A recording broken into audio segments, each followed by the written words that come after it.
Good evening, everybody. Welcome to the May 22nd meeting of the MSAD75 Board of Directors. Before we begin roll call, I just want to remind everybody that we have a sign-up sheet at the podium, and if you do plan to make any comments, you need to put your name on there. And but after we're done with the roll call, there won't be any more sign-ups. So with that, I'll have Heidi take roll call.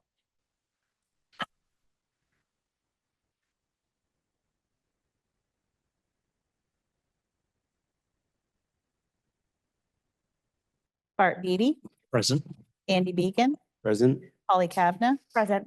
Jessica Damon, present, Tony Gonzalez, Not here. absent, Gregory Greenleaf, Present. Hudson Hayward, Present. Mary Hobson, Present. Haley Kulis, Present. Ryan Larson, Here. Jim Moulton, Present. Amy Spelke, Here. Frank Wright, No. Kim Pacelli. Here. Well, I don't think anyone has, are you here for public comment? Are you? No, you need to sign up on the sheet before, you have to race Andy over there because he's coming to get the sheet. Sign here or? Yeah. Okay, will you all join me for the Pledge of Allegiance? I pledge allegiance to the flag of the United States of America and to the republic for which it stands, one nation, under God, indivisible, with liberty and justice for all.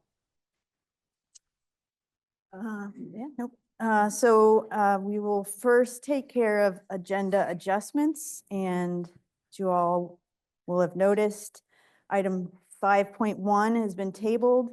Item 5.3 was removed because it was actually a duplicate.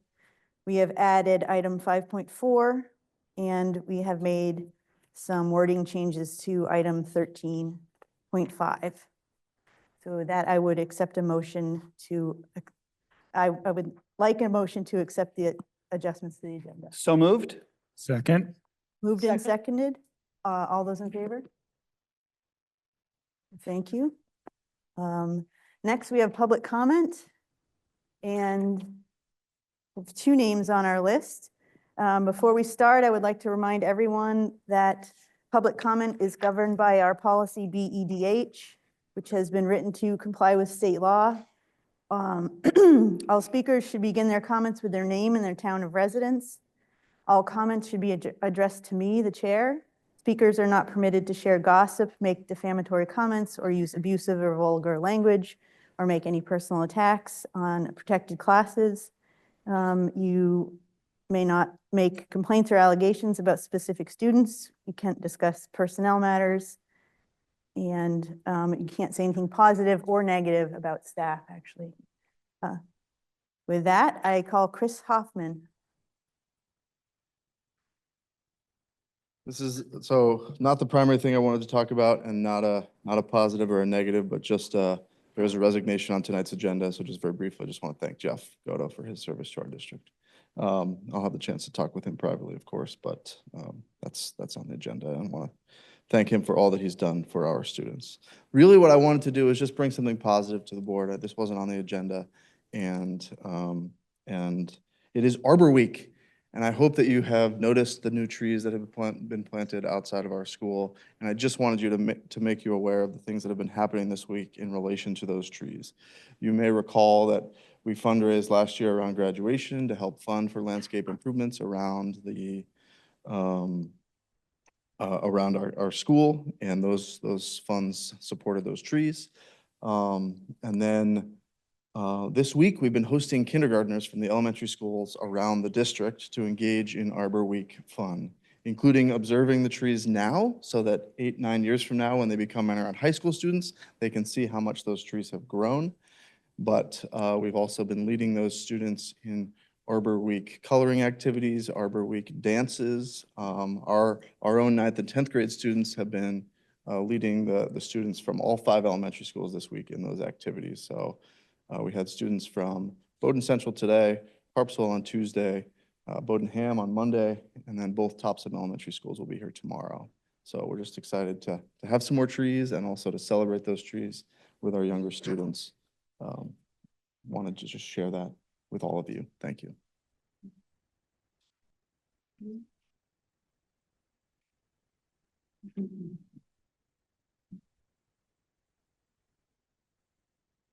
My name is Ian Talmadge. I live in Topsom. I have 3 students in the school district. I'm hearing from my kids directly that there's apparently a bunch of, I didn't think they said about 10 to 12 students that are destroying outlets by sticking maybe things into it. And I just don't hear much. I mean, I hear that from them, and I know as a business owner, the expense of having to replace outlets or having new outlets put in.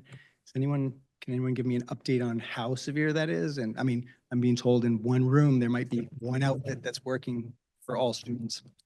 I don't know how widespread it is right now, but I did receive word last week from our resource officer that this was a TikTok challenge. And I don't know if you're signed up for Parent Square, but I sent an entire Oh, you did? message about Okay. that. So you can find all those details. And as far as like what the damage is and what's happened, I'm not quite sure the full extent of that. So Sorry for then taking up your time. that's okay, no problem. It's definitely a worry, so Okay, yeah, it's just it's a pretty big expense, and I would think that, absolutely. yeah, there'd be some. So we're aware of it. I was quite shocked about it, but I addressed it immediately and sent it out to parents. Thank you.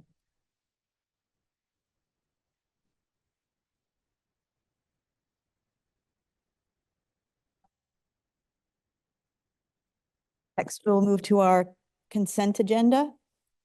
If nobody has any comments about moving anything off the agenda, I look for a motion to move the. So moved. Seconded. Moved and seconded. Any comments? All those in favor? That's unanimous. Thank you. Item 6, we have 2 in memoriams to acknowledge tonight. The first is for Priscilla Platt, former librarian at Williams Cone School. If you'll join me in a moment of silence.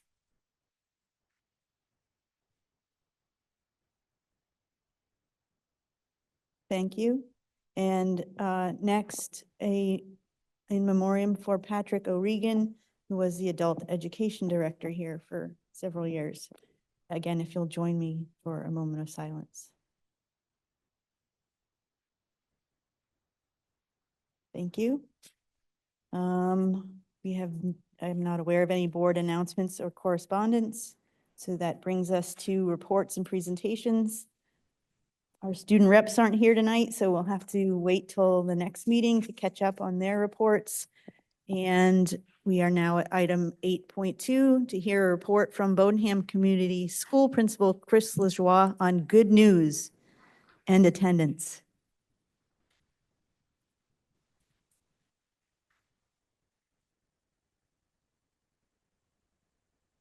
Good evening, everyone. That came up pretty quick in the agenda.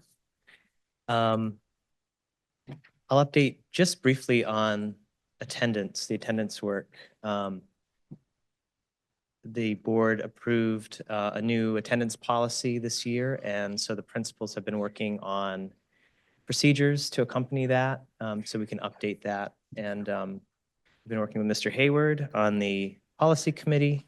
So we're working through a draft of those procedures, which basically will show clearly how schools will classify student absences, excused, unexcused, or exempted. And then procedures, small p procedures, have been developed on the back end for school offices and administrators, just in terms of what we do when a student is absent, how we communicate with families, and then what that ends up meaning for the student record.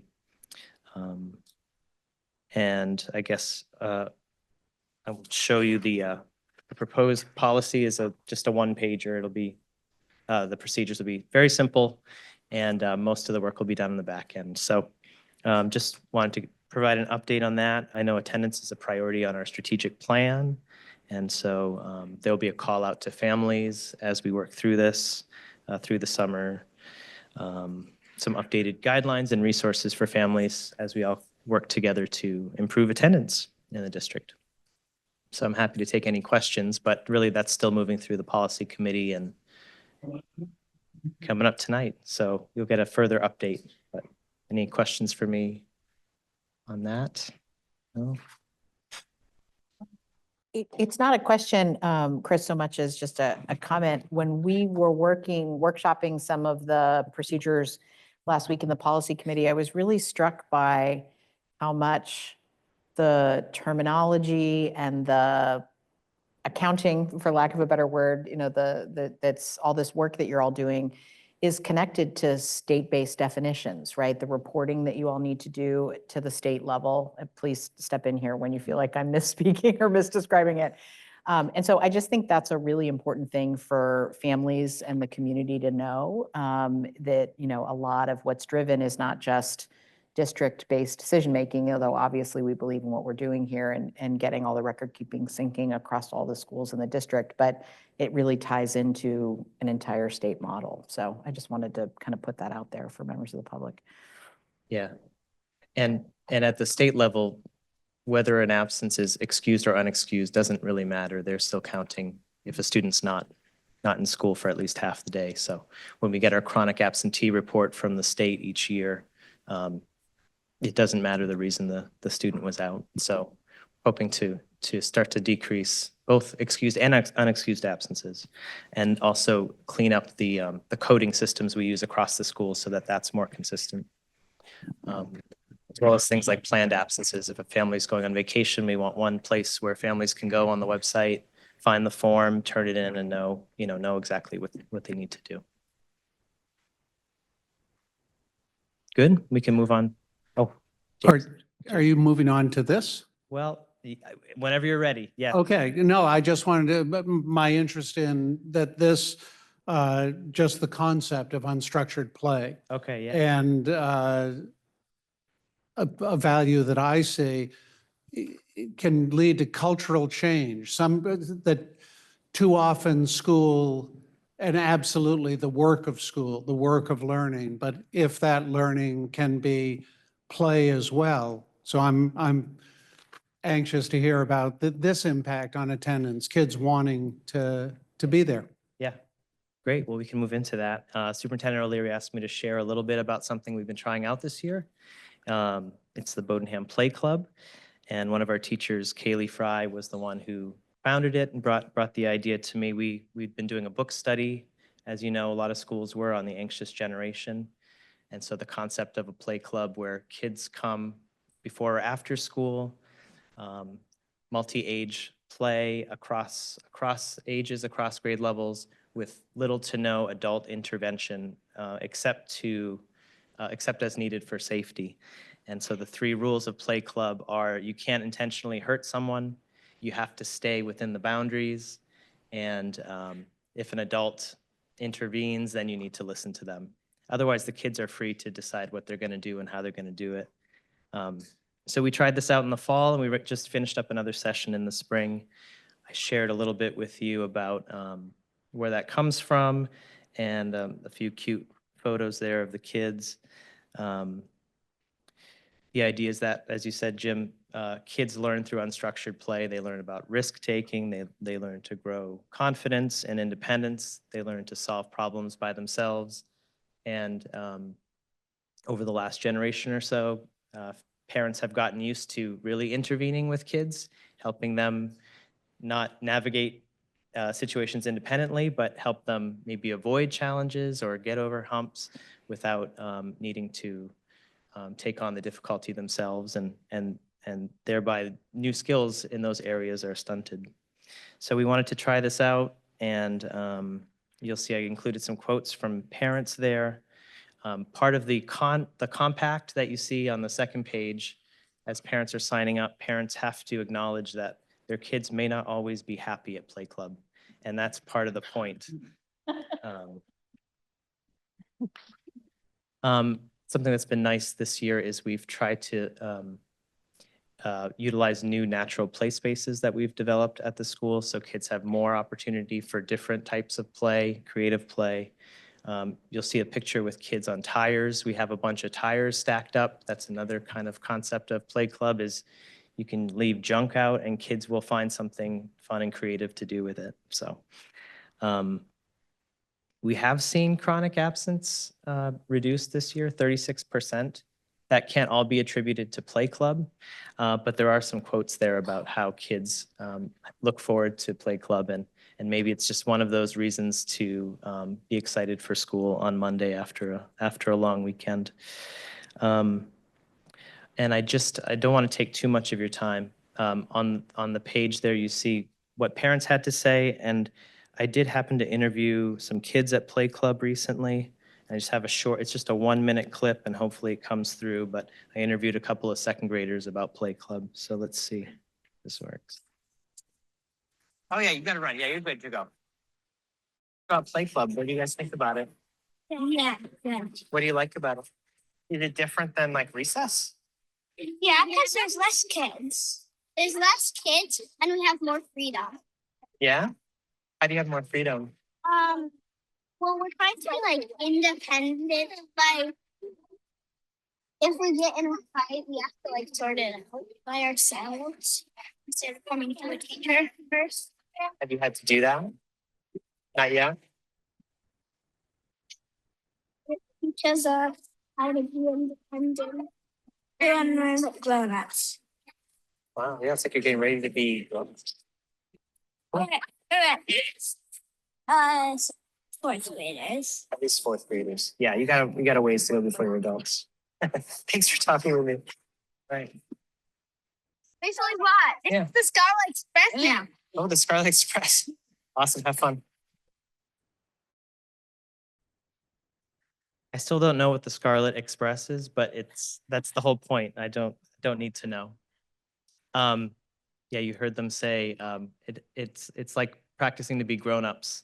And then the other boy says, well, actually more like fourth graders. It's about as far down the road as they're kind of projecting, but anyway, so we're hoping to keep this going, and the organization that kind of has created a framework for this is Let Grow, and it has resources for parents and for schools. There's actually a whole summer I wouldn't call it a program, but a framework for parents who want to provide opportunities for their kids to be more independent during the summer and have some more of these opportunities.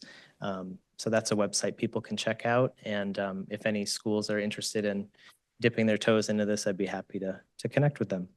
So that's all I have. Just, how many kids are in Play Club? We had about 50 each session.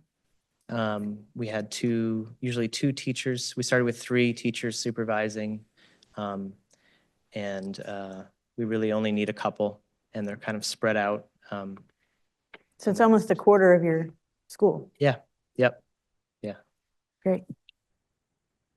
Anyone else? maybe. Haley? I just wanted to thank you for coming with this. At Williams Cone School, we do what we call Kids Academy, and we do different classes and like play kind of groups after school. We do like Pokemon Club, Chess Club, that kind of thing. And actually just at the meeting last night, we were talking about how next year we were hoping to do more exercise or outdoor type things. So I'm going to bring this up at our next meeting because I think it's fantastic. And I think that, like you said, kids don't really get enough opportunities to kind of work things out themselves. And I think it's really great what you're doing. Thank you. Hudson? Yeah, one of the things my wife and I have had a lot of conversations about as we raise our children is how to teach them to handle being bored. Because it's really challenging and our kids are like, oh, I'm bored, come play with me. And of course you want to play with your kids, but it's also a good independent skill. And I wasn't familiar with the parent pledge, like acknowledging your kid might not have a good time. And like, that's just such a, not that we want our kids to be unhappy, but learning to handle being unhappy is so important. So that's just one of the many things about this that makes me happy. And I think it's great what you've been able to do this year. Thanks. Jessica? Echo what Haley and Hudson have said. Great job. I'm fully supportive of this. Do you have any idea at this juncture if that's something that you would like to roll out to the full Boneham Community School during recess time. We've had conversations about, now that we know how kids play during this really unstructured time, does it mean recess should change?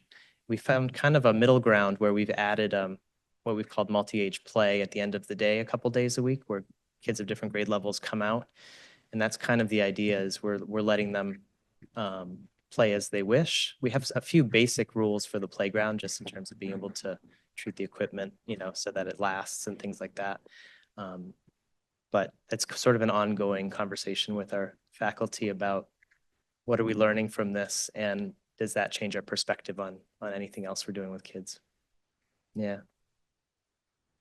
Jim? Just from the curricular perspective, and again, the cultural, this experience, and you mentioned the reflection, which is, watching and saying, oh my goodness, this is different. But is there conversation, or are you, I would imagine, so maybe I know the answer, but I'd love to hear you talk about, is there thinking about voice and choice is what this is?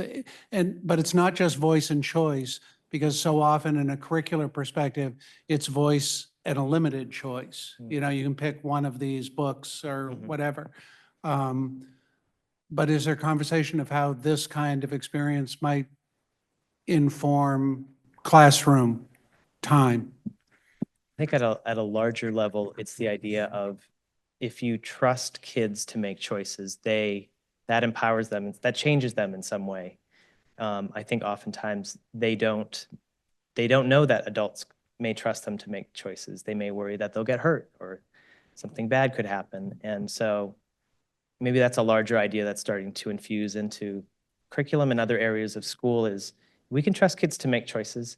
And if they feel they belong and they're safe with us and they can make mistakes, and that's okay, we can let them, have a little free rein sometimes. Not always, but in the right circumstances. Yeah. Yeah. Thanks, Jim. This is kind of the counterpoint to the cell phone conversation. There's that's what Jonathan Haidt says, that those are the two, he calls them the whales, I think, limiting screen time and providing a lot more unstructured play for kids to help their brains develop and be ready for school and learning and everything. So it feels nice to kind of have that counterpoint. We're talking about taking something away potentially, and this is something that can take its place in a lot of situations. So.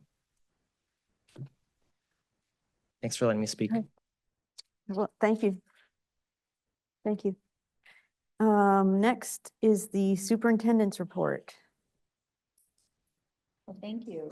Thank you, Chris. That was awesome. And first, I want to comment on so many positive things that are happening in our district, and that is just one of many. But I really want to say thank you to our leadership team, who really spends hours working on these types of designing and doing what's best for kids. And as you heard through his report tonight, they took an opportunity from an idea to book study all the way to action. And that is what we're doing in this district, and so important. So thank you for that. And thank you to all of my administrators who take the time to really think outside the box, and also to share their stories with us, because that's what school is all about. Next is update on our strategic plan. We are almost to the finish line. We had a brief pause because our facilitator has had some personal things going on. And so, thank you. So we are in the final stages of it. And while I haven't shared this with you yet, we have a whole book of documents and drafts of what the actual format of the strategic plan is going to look like. And so we have 4 different designs, and the leadership team was looking at some, and now we've cleaned them up some more. And I'll bring those 4 designs to our principals council on Tuesday, and we'll vote on them. And then they're going to move forward with designing that. There's a few things that I need to do. Need to write an introductory letter, which I'll work on when I have a little bit of quiet time, hopefully this weekend. We're looking for quotes to add to our strategic plan, inspirational quotes, or quotes that students have said. I think we can go to the document that Chris shared tonight. We have confirmed our portrait of a graduate. The high school spent a long time designing that and coming up with the language for that. And then Dr. Hoffman gave lots of feedback on it, and I think we're there, so that will be part of it. And then just really the mock-ups that we have and pictures that we want to use, because they're hard to choose from because there's so many good ones that are out there. So if anybody after the meeting just wants to take a quick look at this, you can start to see what the design will look like. So we are in a good place. We're rocking it, and I can't wait to get it out there to everybody.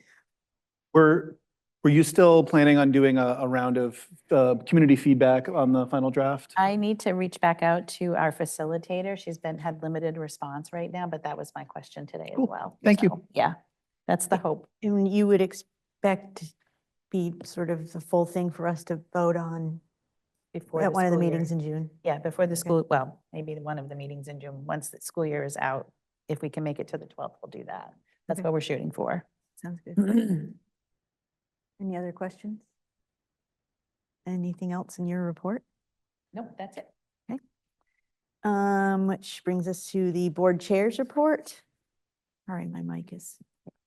So last week, we heard from Jeff Godo and Dr. Hoffman about some changes they're going to implement in the coming months and year at the athletic department. And though the board doesn't have a hands-on role in that, we do have a responsibility to set policies and ensure compliance with those policies, as well as, legal and ethical standards. And in the course of the events of this winter and spring, and in conversation with our policy chair, it came to my attention, or our attention, that there are some sample policies out there, some good examples of other policies related to athletics. And rather than ask the policy board to take that on, they already have a considerable workload. Our policy BDE allows the board, in consultation with the superintendent, to create ad hoc committees to perform a specific task, and then make a report, and then the committee is dissolved. And so it's not on the agenda this week, so I'm not going to ask you to vote on it this week. So we can post it and give everyone enough notice. But I am going to be asking at the next meeting to form an ad hoc committee on athletics. And this committee, I'll talk with Heidi, we'll decide how big it should be, who should be on it. It may include administrators, staff, parents, students, board members, obviously. And it will tackle things like a policy on evaluating coaches, policy on evaluating athletic programs, and anything else that comes up. Yeah, just wanted to make that announcement. And I also wanted to remind everyone that we have a workshop scheduled for June 17th. That's a crazy week. It's the last week of school. But I want you to remember we do have a workshop, and we will be working on our board evaluation. So sometime probably next week or the first week of June, I'll get the instrument out to you all, and we will discuss it on the 17th. So that's my report. And committee reports is next. And the first one is the policy committee. Hello, everybody. So we had a great meeting. I'll go through this quickly because, spoiler alert, we're bringing some stuff forward tonight, which is great.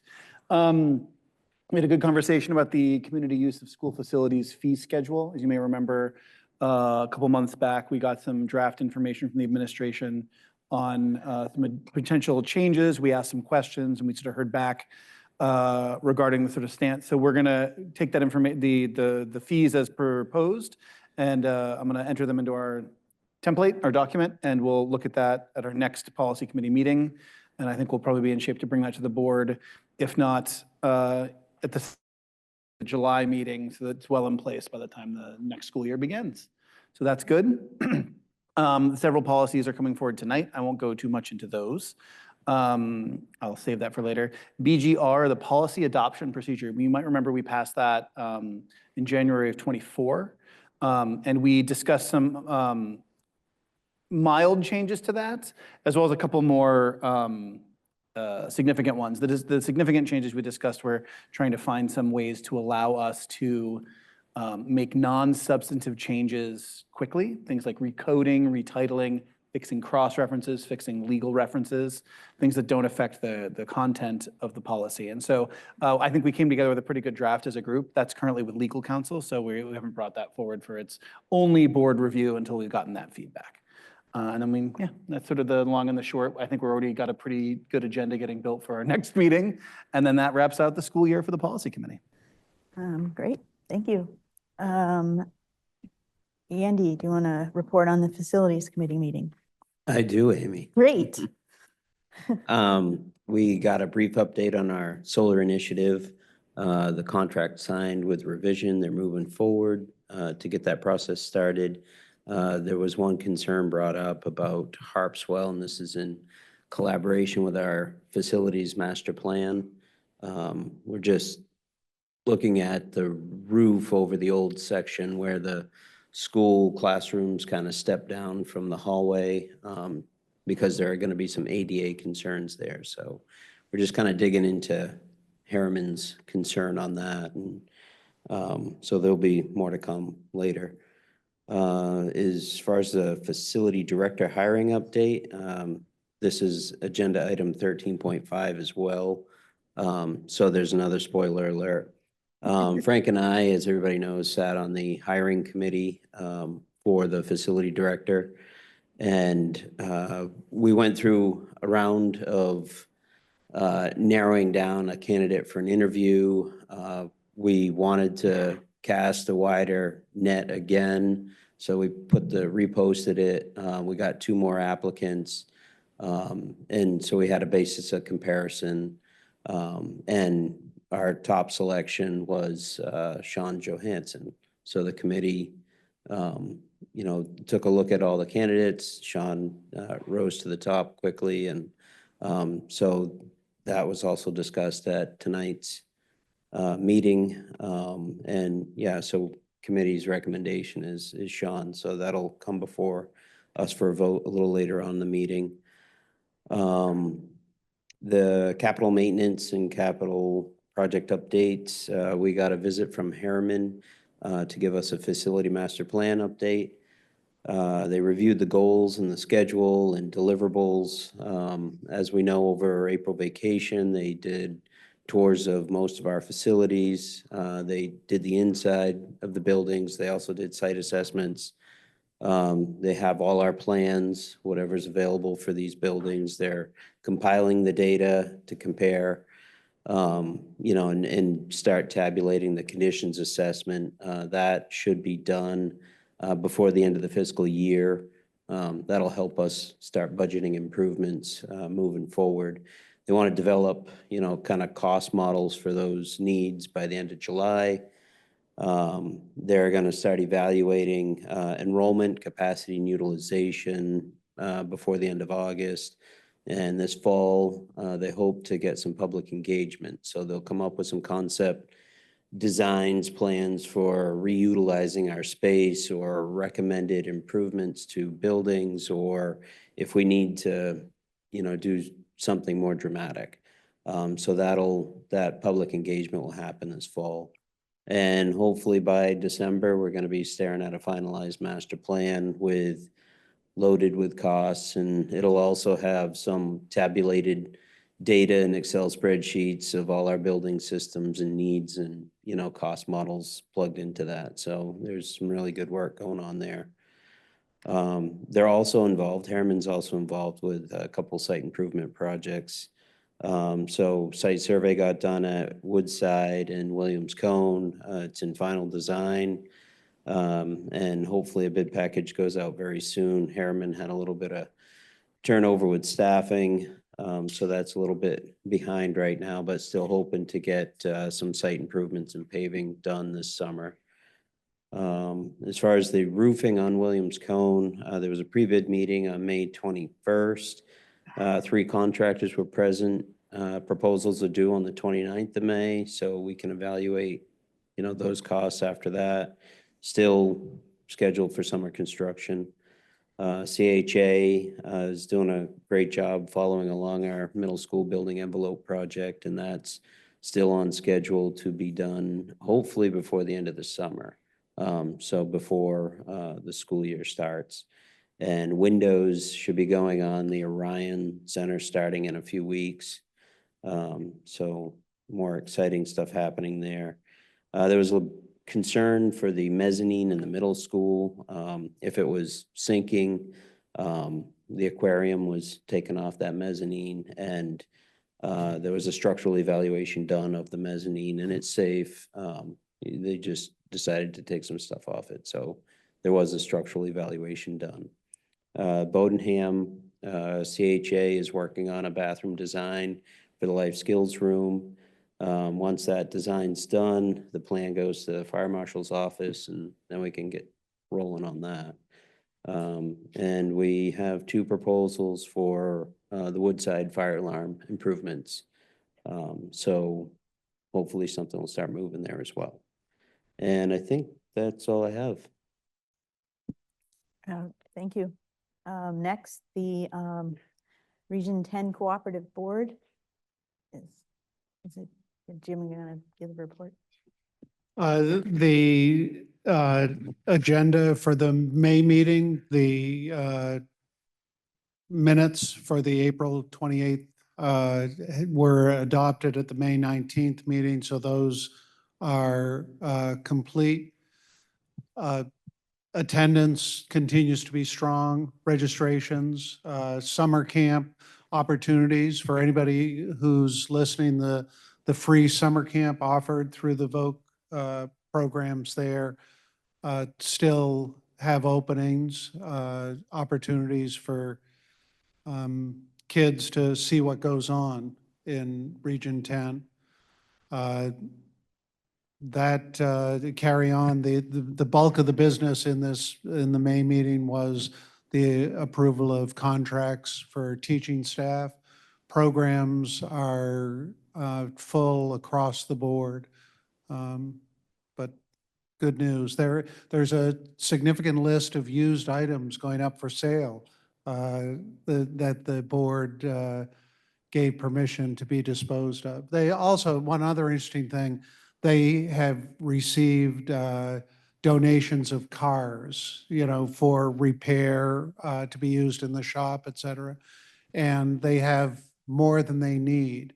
And it's been interesting listening to how the superintendent, Sean Shabbat, navigating how you get rid of them when you decide you've got more than you need, because to sell a car or to move more than a specific number of cars, you potentially become a car dealer, which they certainly don't want to be, but conversations going on with other nonprofit organizations that take in used vehicles, and there are ways for it to be done strictly within the rules of law, but they've got as many as they need, programs full, carrying on.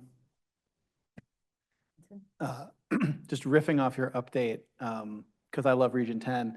My daughter is a 5th grader. She's going to 6th grade at the middle school next year, and she got a letter from a high school student inviting her and the other 5th graders at Bodenham to go on a tour of Region 10 and see what the program is like. And I not only think it's great that middle school kids are getting introduced to that idea and the opportunities available, but I love that it was driven by a student contact. And I think that was just such a neat and wonderful way to do it. And I think that was the most exciting field trip signature I've written all year. It really made me happy. So, I just want to pass along that I think that was great. Thanks, Hudson. Thank you. So I guess we have no old business. We'll move to new business.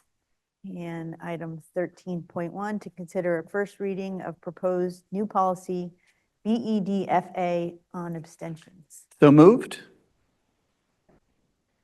Moved and seconded? We're back, baby. Policy committee is back.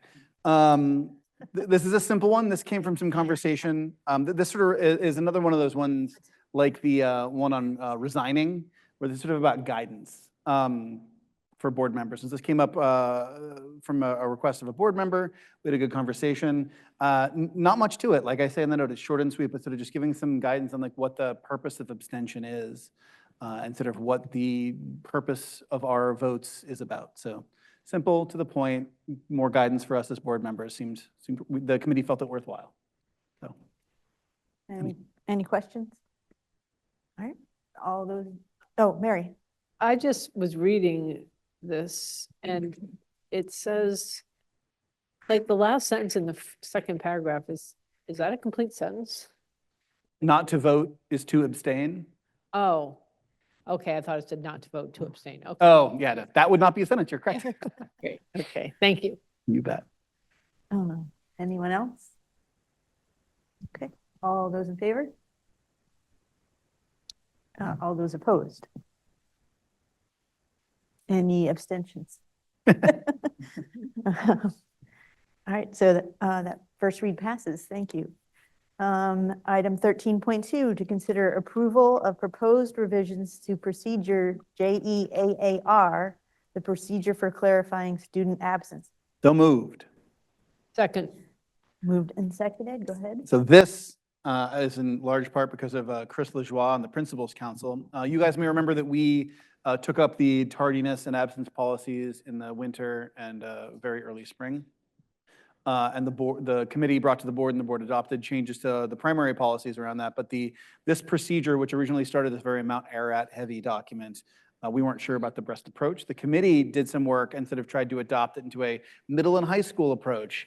And the Principals Council, I think very wisely, was like, no, let's use this as an opportunity to clarify this information for all of our schools and unify our process. So they went and did some work.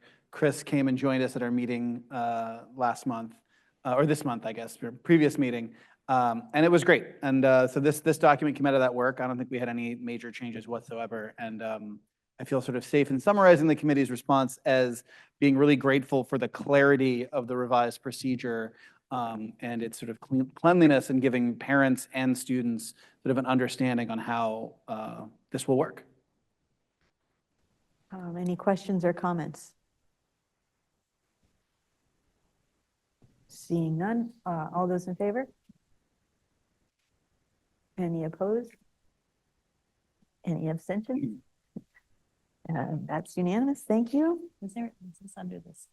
Who moved it and seconded it? I moved. Same Mary said Hudson and Mary. And we will move to 13.3 to consider a first reading of proposed new policy JICJ, student use of cell phones and other electronic devices. So moved. second, Moved and seconded by Holly. Haley. oh, sorry. Oh. Say that. Sorry.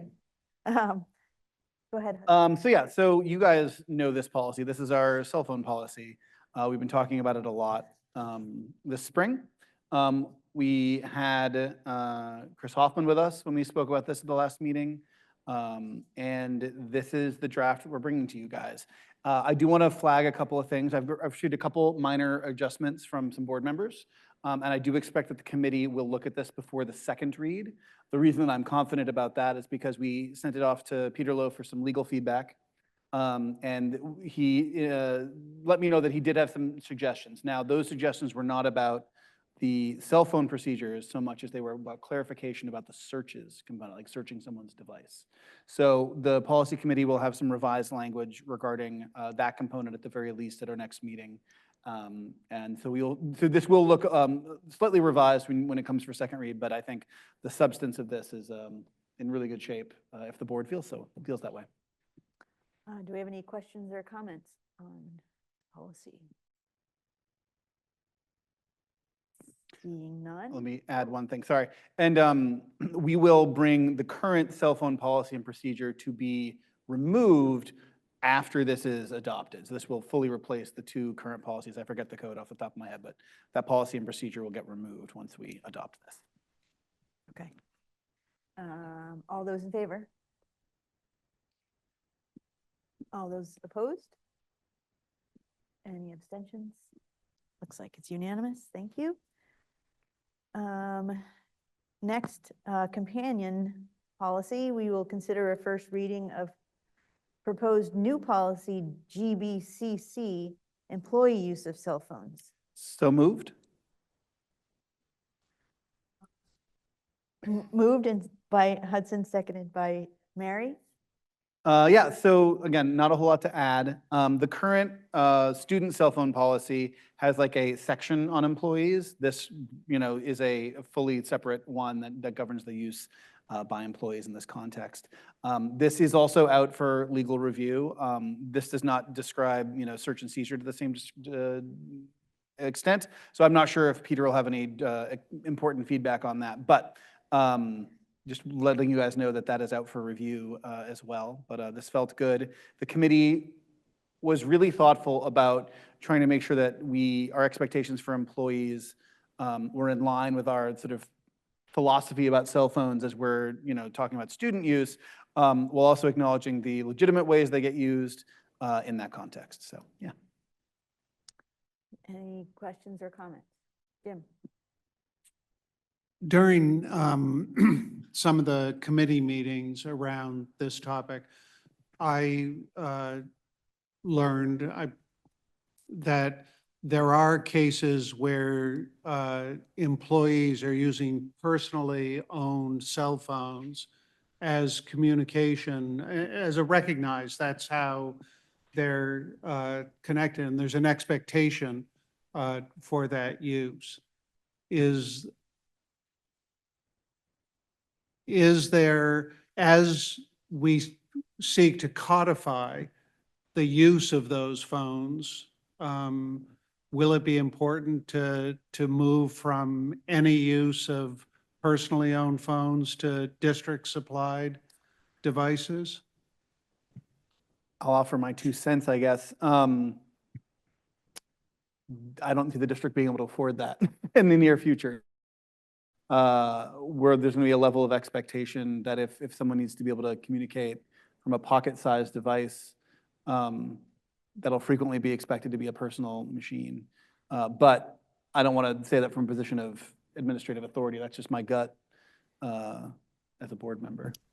I'd like to clarify just a little bit. There is no expectation for staff to use their own personal cell phones. In fact, our devices, our MacBooks, are set up for them to be able to use their MacBooks or their, district-given devices to be able to communicate also through Parent Square. So we have all that in place. So it is not an expectation. Great. Good question. Good answer, Heidi. And actually, before anyone else, I would like to say that the state legislature is likely to pass a resolve that originally was going to be some sort of a cell phone ban at the state level that has turned into a resolve that all schools adopt some kind of cell phone policy. I expect that will pass. And we're doing it. So I did ask actually at how will we have to relook at this in light of that legislation or not? And I think we're probably going to be good, but just thought I'd put that out there. Well, if we have to, we have to. Anyone else? Okay, all those in favor? Any opposed? Any abstentions? That looks unanimous, thank you. And that's it for the policy reads. We will move to item 13.5 to, get this right, to consider action to appoint a facilities director, as facilities director, Sean Johansson, with an annual salary of $117,000. And I guess we'll take we'll move the question. So moved? Seconded. Moved by Andy, seconded by Hudson. Heidi, did you want to say anything? I do, yes. So Sean is in the audience tonight. We're so happy to see him. We're really excited to welcome Sean back to the district as a facilities director in a role that he previously served in. While Sean has been out doing different things, he returns really with an impressive array of new skills and new qualifications. He spent the last several months, and correct me if I'm wrong, Sean, I wrote this kind of quickly when you told me, so new qualifications, and he is licensed as a, or will be licensed as a journeyman oil burner and gas tank setter. Did I say that correctly? you might want to come up because I'm pretty sure. You just tell them what you're doing. Yeah, thank you, guys. Yeah, the past couple months, have been spending my time at Maine Energy Management Association's Technical Institute. Last month, I was preparing to take my journeyman oil burners licensing exam with the state. And I also did a heat pump class, and got my EPA 608 certifications, which allows me to do refrigeration work, which is great. And I'm currently doing the tank setters class to prepare for the tank setters and outdoor piping exams. And then next month, I'll be doing the propane and natural gas appliance connection examinations and course. So looking forward to getting through that and getting back to work. So. Thank you. So with that, we feel that, the committee feels that Sean is really an incredible asset, and we know that about him. But really what makes him even more special coming back, he has deep roots in the community, and he's really truly invested in this community, and we're really proud to have him. So I'm delighted to recommend Sean for this position. And did I understand June 23rd? With a start date of June 23rd, and then we'll work out some other stuff to help us with some very large projects that I've been trying to, Michelle Orm in the audience, have been trying to keep going without him. So we're so happy about this. Andy? I hope this doesn't embarrass you, Sean, but through this process, we realized he's got a really impressive resume, which I didn't know before. And the thing that interested me during the interview is that when he was 15, he was a custodian at his high school. He was working as a night custodian. So he's done everything he can to train himself for this position. So you look at his resume and it just all lines right up for this perfect role. So thank you. Thanks, Andy. Anyone else? All right. All those in favor? Anyone opposed? Thank you, everybody. Welcome. Welcome back. Thank you, Sean. Good work, committee. Yes.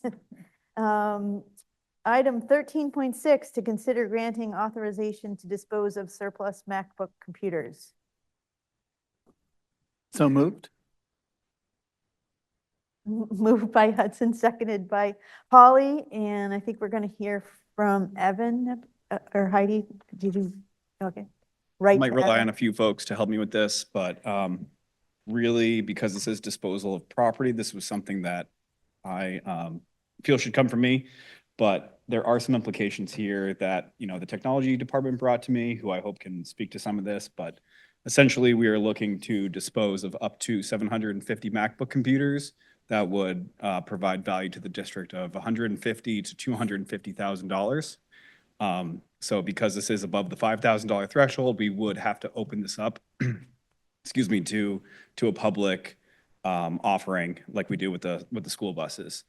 I think the important consideration here is that we can maximize our value by potentially working with a private firm who buys back technology, and maybe to explain some of those details, I can rely on the technology department to fill you all in.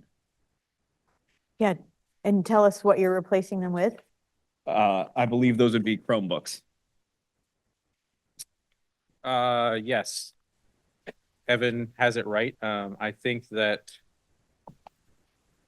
I know like you said earlier, Amy, the policy committee already has a full docket. I think that my understanding from most other school districts in Maine is that when you have surplus equipment that is actually still new and workable and usable, and it's not actually e-waste in this, we get rid of e-waste for end of life equipment. We recycle things responsibly, and that's typically what we do. But we don't usually have a situation like this where we have devices that are new, 3 years old, relatively new, still have a lot of life in them, a lot of value in them.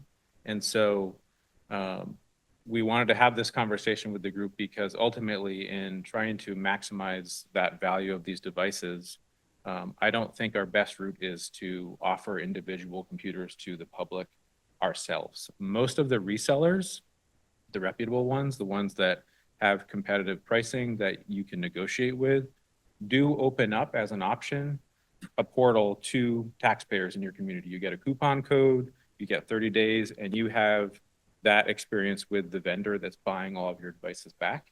You get them at a discount. So I'm not trying to be cute about going along with the policy, but I think there's still the public opportunity that is worth considering in concert with this policy, because a reseller is set up to do this, just to be frank. They buy lots of devices in bulk, they warranty them themselves.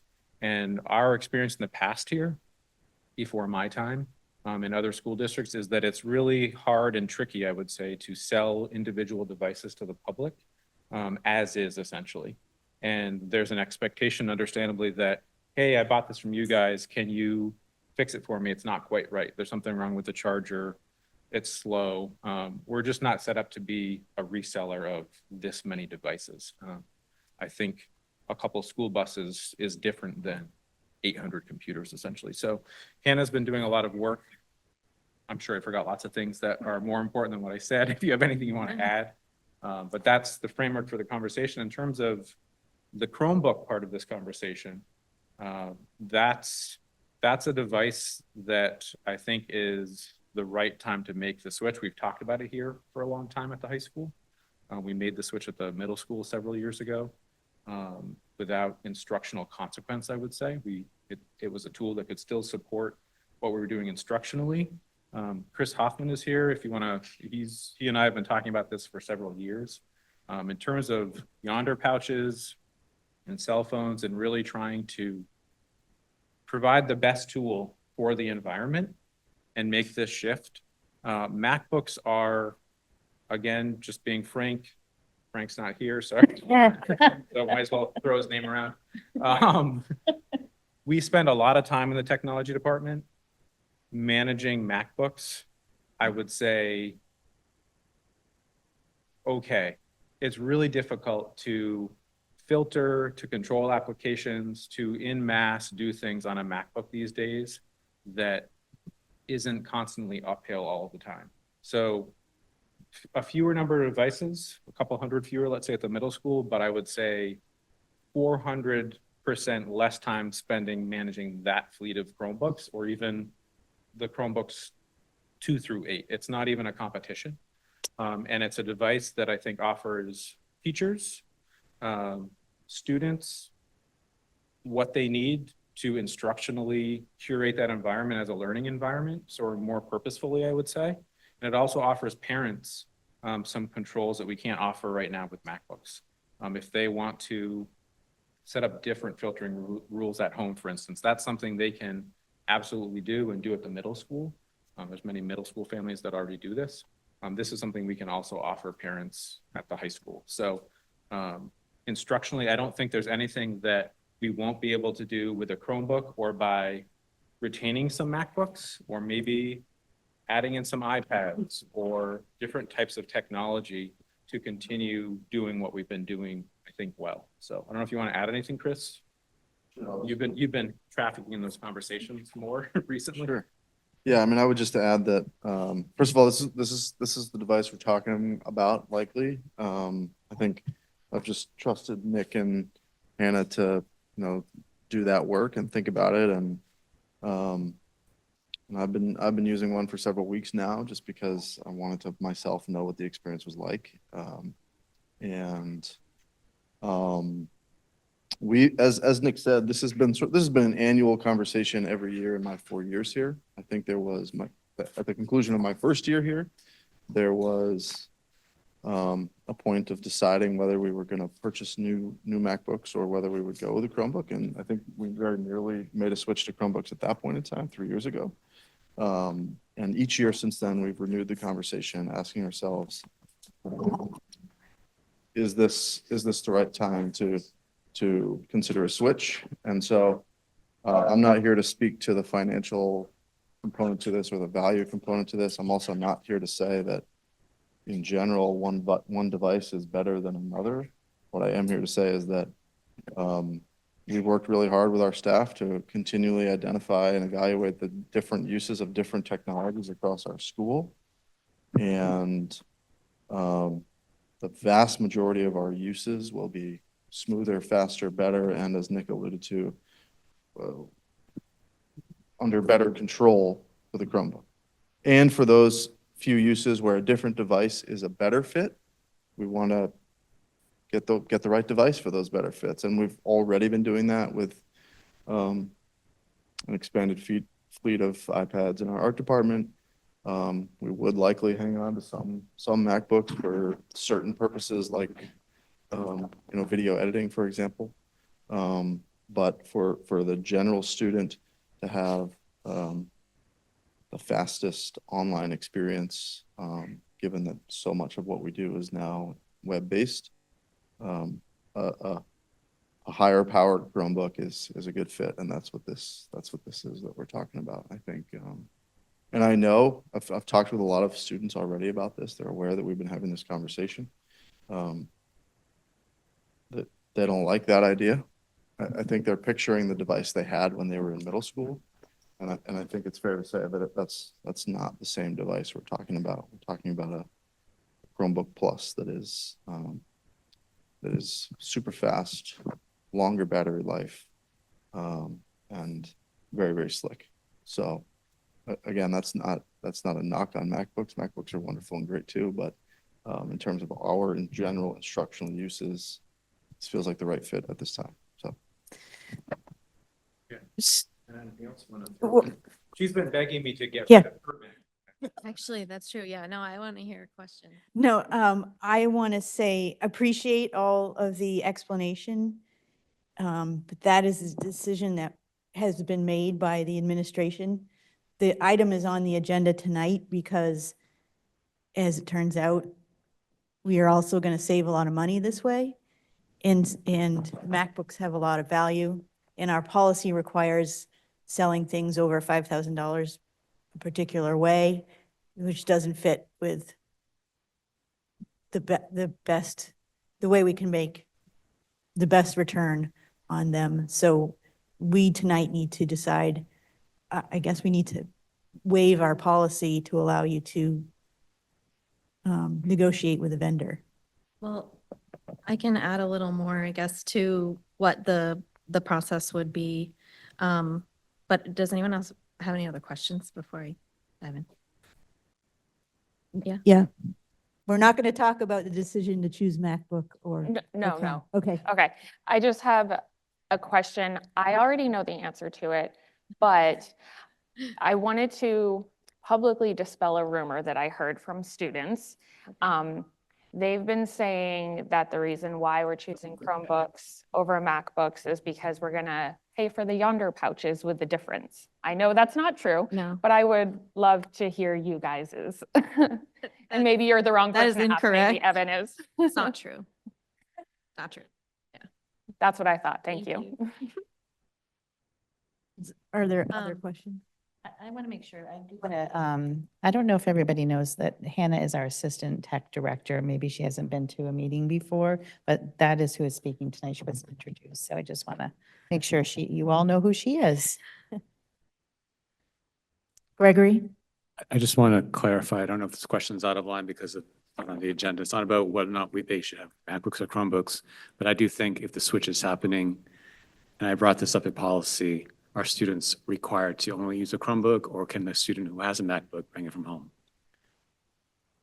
And I want Mr. Hoffman has had, I or think the, that's going to be a question for Dr. Hoffman. I don't think it's going to be in our policy. Yeah, in general, we don't do BYOD, but please bring your own device is what Yeah. that means. You give me a minute, I think there may be a policy that speaks to this. Is that true, Nick? I think that there is. I think when I was mentioning earlier about policy committee, in addition to this surplus policy that's in play, that probably could use some updating related to technology for reasons like this, that BYOD language maybe could also use some review. It's been a long time, I think, since that was reviewed. But I think there is something where you have to, I think per the policy, my memory is that you have to come in and register with the technology department, make sure it has antivirus, like there's a whole. I remember seeing that. And I think for lots of reasons, we have never been interested in encouraging BYOD. We sort of want everybody to have the same device and make sure that everything we're doing instructionally is compatible with that device. That mixing things it would create some inequities, I would say, that aren't appealing in a one-to-one environment, and also just some issues. Yeah, well, no, I guess, yeah, I think to Nick's point, I think, yeah, it would be great to look at that policy itself just to make sure we understood what was expected of someone in that BYOD situation. But I would also just emphasize that I think to Nick's point, our hope would be that like we're providing what a kid needs in order to do what they're doing, so that if yeah, and that's the approach that we've taken here, so that every student in our school will have the device that will meet their needs across the board. And if they're in a class where they have a unique need, we're able to meet that unique need with a supplemental device that is appropriate. Yeah, I just have a question about the disposal of the MacBooks, which I know is why we're here. I would assume that if we go with a reseller, they're going to wipe them. They're the ones, if we sell them individually, that's something that probably is going to fall to us. That's correct. So there's a significant amount of work to do that, not to mention 750 individual transactions that we would do with people. That's right. Okay, Yeah, got it. so these companies Thank you. will provide certificates of information disposal once the process is complete. Yeah. Mary? I just wondered when we've done, I mean, we've had MacBooks and gotten rid of them in the past, right? But this is different. It's the number of them, I believe. It's the total the- total value. Yeah, and yeah, because they still have value, secondhand value, whereas in the past they didn't have the same value. Hannah's much younger than me, if you couldn't tell. Before Hannah's time, we did get rid of a lot of MacBooks, but so your memory is correct, Mary. The difference there was that was those were MLTI state provided devices, and it was mandated. They actually called them back home early, if you will. Okay. And so we were forced to collect them all, and somebody came in and packed them all up, and we got new ones like later this summer. So that wasn't actually us doing I the see. transaction. So Okay, so they were the ones selling it. They were the Ryan? ones doing this part, but now it's your job to do it. Okay, Right. got it. These aren't MLTI devices from the Yeah, state. right. We have a lease purchase with Apple financing for these devices. Yeah, okay. Ryan? I'm wondering, Evan, will you be able to walk us through the financial piece of it?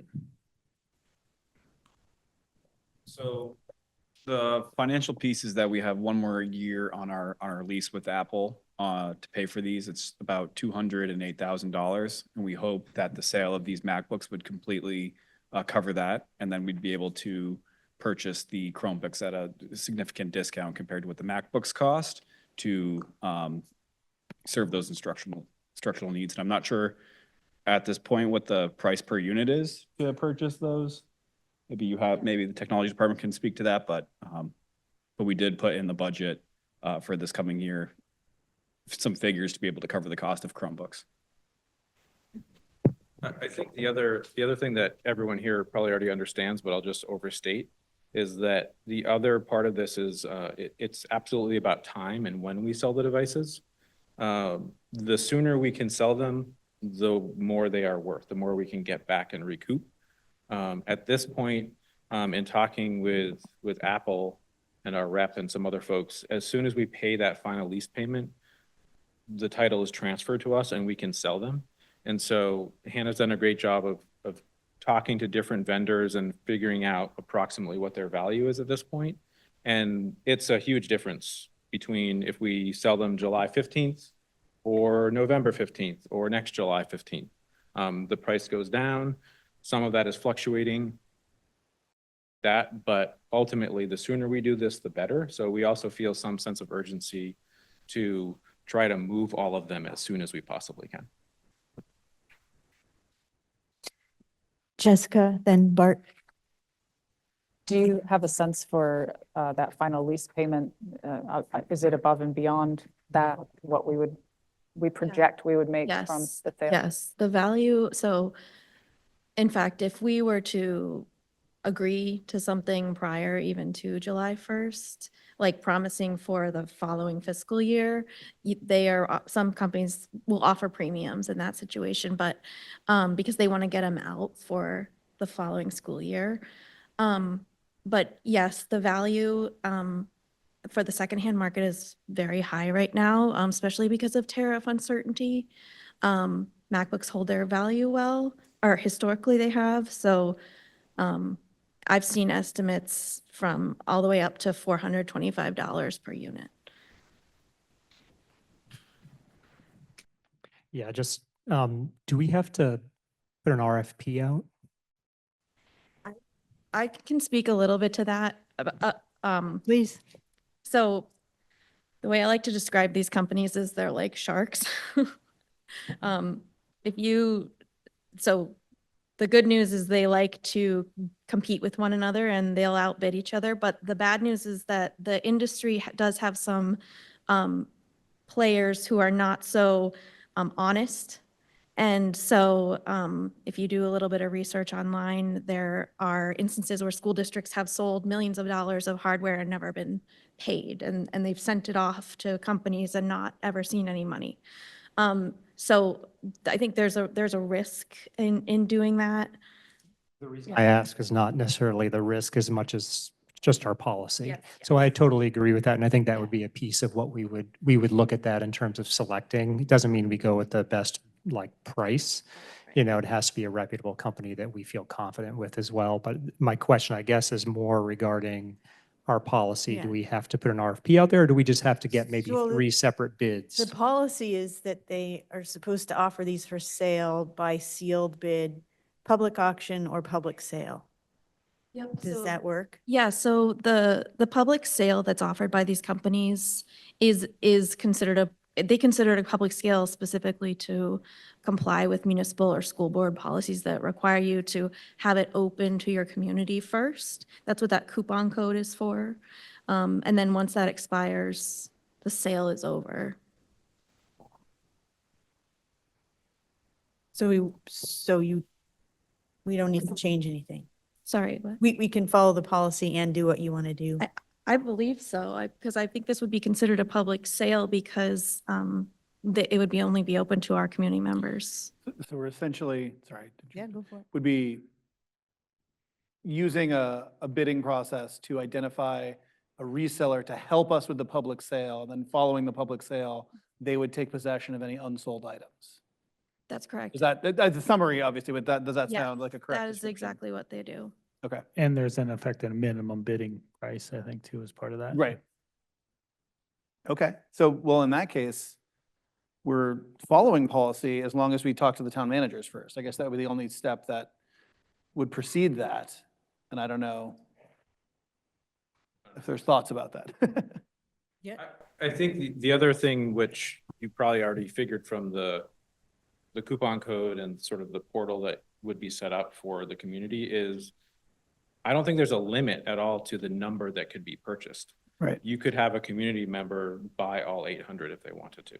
I'm not sure like when it goes live and those sort of details, but it's not meant to be, you know, you can only buy 1 or limit 5 or something like. So if there were a town office that wanted to buy a bunch of them, I think they absolutely could, for what it's worth. Yeah. Holly? So just to clarify, is it a bidding process through this company or is the company selling it to the community at their rate that we would have to accept?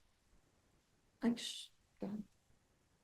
think that's where part of this that is tricky, in my opinion, from an RFP perspective, is that there are different routes you can take. There are absolutely different vendors, and it's a pretty short list of reputable vendors that have sold devices in Maine that Apple says work with these people, they will give you a better price, and hey, these people I haven't heard as many good things about. Like, it's a pretty open conversation, I'll just say.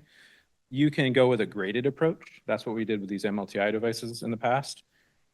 Somebody came and they looked at them all and they said, this is an A, this is a D, this is an F. And you end up at the end finding out how much they were worth based on that grading that you've negotiated essentially. So you can have a graded bid essentially or price from a company. and those will vary. So if we went a graded route, we would want to find the best graded pricing across the board ultimately. We can also say, give us a flat rate. And I think Hannah's determined that's oftentimes a C, like an average C grade. The interesting thing about all of our devices right now is that they're still under Apple Care. So we can get anything repaired that I think should, I don't know that many of them will be Cs, honestly. So I think we might want to go in a graded direction versus just a flat price. Or oftentimes, to your point, Ryan, whichever route you go in, they will give you a minimum amount. So you can at least lean into, we're at least getting this much, regardless of the grading, let's say. Some school districts want more money up front, and that's what some vendors will do also. The overall value will come down if they're paying you up front a chunk of it. So I don't think we need to do that. We have in the budget right now that final lease payment. So that's where I think we have a good advantage right now to, I think, negotiate the best price from a vendor. That's what I guess I also just want to make clear. Jim. So just in full disclosure, I spent a decade working for Apple, and I've been part of the MLTI since before it began. So I've been through the complexity of the, not in the seats you are sitting in or you are sitting in, but I concur with the complexity. And there were some experiences on the part of districts that were very uncomfortable with the grading. And so making it work well is not a simple thing. My one question, so do I understand that the final lease payment, before they could go to any, the district needs to own them? Yeah, that's the best approach, but some of these companies will try to take the lease over, but it's easier to do what you just said. I think the other thing I'll just throw in is the lease pay, we're not going to be able to sell them any sooner ultimately. We're talking a matter of a couple weeks if we were to sell them sooner. And I wouldn't recommend selling them before we pay that final lease payment and actually own them. I think it could get dicey otherwise.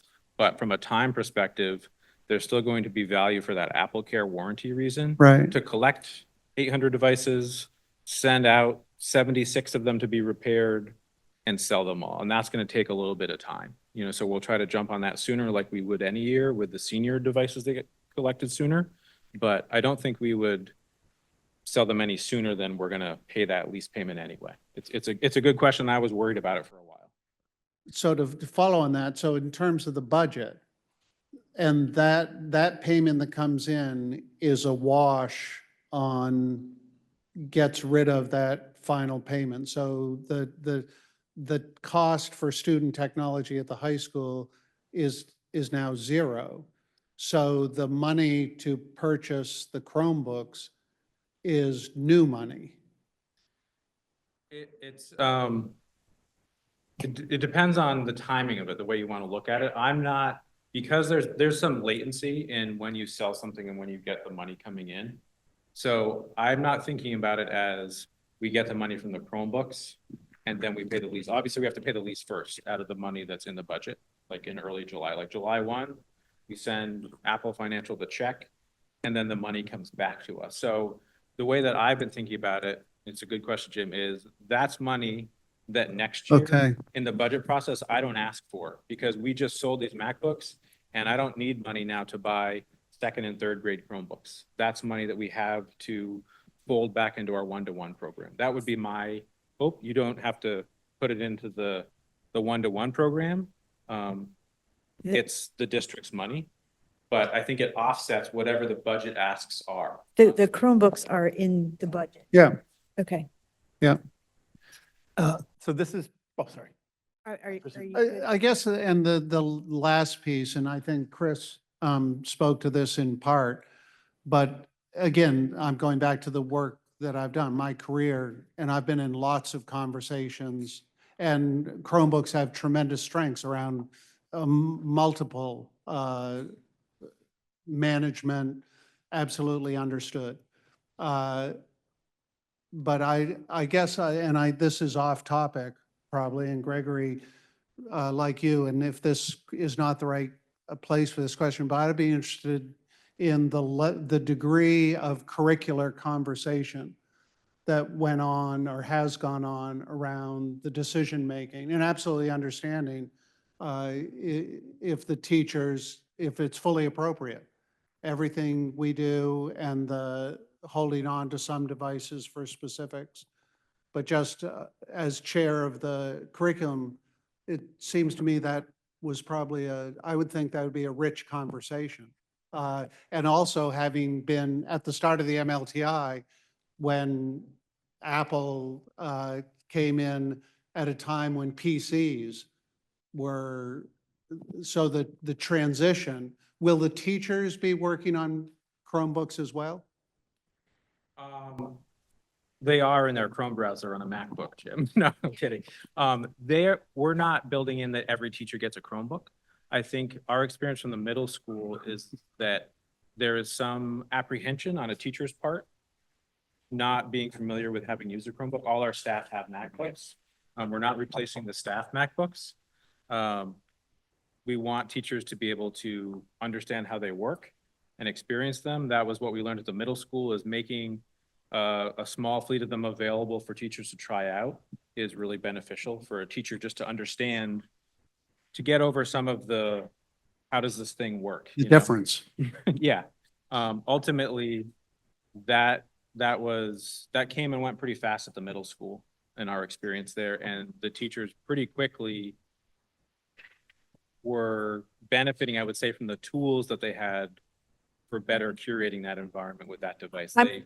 There's been a lot of good teachers that have. I'm going to propose that the policy committee put this on your list, the policy that Heidi pointed. Yep, I've got it. I've written it down. JFCKR, Yes. and that the curriculum committee can visit any of these issues as they come up. But we're going to go back to the financial question right now. And I think I heard Bart? I was just going to move that we authorize the IT department to dispose of these MacBooks from a reseller of their choice that's going to give us the best deal. A second. Well, so we already have a motion on the floor. Oh, we do? Yeah. Sorry. I'd like to move the question. So yeah, what I would just like to say is sum up. It sounds like we're talking about the IT group engaging with a third party to help do the public sale. The only step I think we need to make sure we do is offer the municipalities an opportunity to purchase things prior to that. But as long as that's the case, I think Motion is granting authorization to dispose of the MacBook, so that still fits. and so I think that still fits because they're following policy. Like they've described to us how they're following policy. I don't know if anyone has any concerns about it, but to my mind, they're going to engage with a third party to help carry it out. Are you adding another amendment to direct something? I can remember to policy that you said, did you just say it's direct policy to, do we have to vote on that? She informally suggested the policy committee look at some policies. What policy number was it? JFCK-R. It's a personal device. All right. Also IGDC. So the motion has been moved and seconded. All those in favor? Any opposed? Any abstentions? That's unanimous. Thank you. Nice job, you guys. Thank you. Moved by Hudson, seconded by Holly. Do you remember? Okay. Next item is 13.7, to consider action to amend the contract of Michelle Osmolowski, right? Yeah, got it. Human Resources Coordinator to the new title of Human Resources Director with an annual salary of $95,000 effective tomorrow, 5/23/25. So moved. Moved by Hudson, seconded by Mary. Heidi, do you want to Yeah, talk about this one? I just think that it's really important to talk about this just for a second. But Michelle started here as the Human Resource Coordinator, and since she started, she has been working endless hours, working towards getting her license for Human Resource Director, and the work that she's put in the hours to study that. And I love the fact that she really took that initiative upon herself and wanted to improve and has done everything she possibly could to get there, and had to take in a very extensive exam just a couple of weeks ago and passed with flying colors. And we are so lucky to have it that we can do this for her. And I would just like, if I can quickly add this, that Michelle was a great support for us in our teacher negotiations this go round. She was really beneficial for us in those meetings and helping with information. So appreciated that. Kim? I support this. I'm recalling, and Heidi, please correct me here if I have this wrong, that when Michelle was hired, the position had shifted down to a coordinator, or I should shifted. And so just thinking forward in terms of the budget process, like, is this amount what we budgeted for the upcoming year? Yep, it's not the total amount that we budgeted for, but we're able to, and maybe Evan will need to speak to this, just we were able to find the resources to be able to support it. And when we originally hired for this position, we were having significant trouble finding a director. And so at that time, if people remember, I changed it to a coordinator, and we had more success in finding that. But she is doing the work and has been doing the work of a director. And it's a very busy job. It's an important part of the story here, so thanks for adding that to my memory. Hudson? Kim went to where I was going to go, because I agree. I think it's an important part of the story, and I'm fully supportive of this as well. Am I correct in thinking that with this amended contract, her job description will go to the previous Human Resources Director job descriptions for her? Correct. Excellent. Anything else?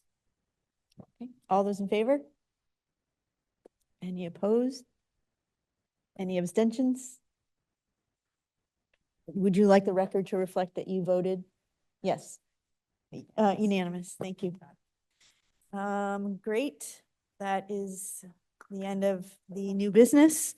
We have an updated calendar attached to the agenda. And Kim, will we be doing anything on the record after this? No, we will not. Okay. And before we breeze by the calendar, I just wanted to, there's an error in it. And if this is not the right mechanism to point it out, I No, just go realized for it it. today. The SEC committee of the board will have a meeting on June 18th, but the meeting is going to be between 5 and 6 p.m.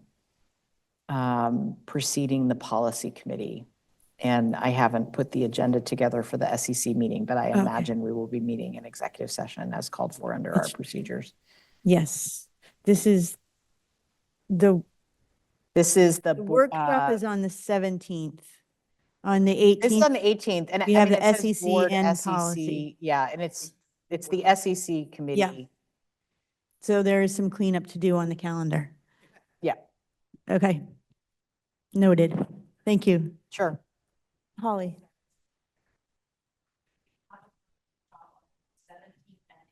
No, it's just on the 17th. One's enough. Okay, so pursuant to 1 MRSA 4056A, I move we enter executive session to discuss matters of employment regarding the superintendent's evaluation pursuant to procedures CBIR. Seconded. All those in favor? Thank you.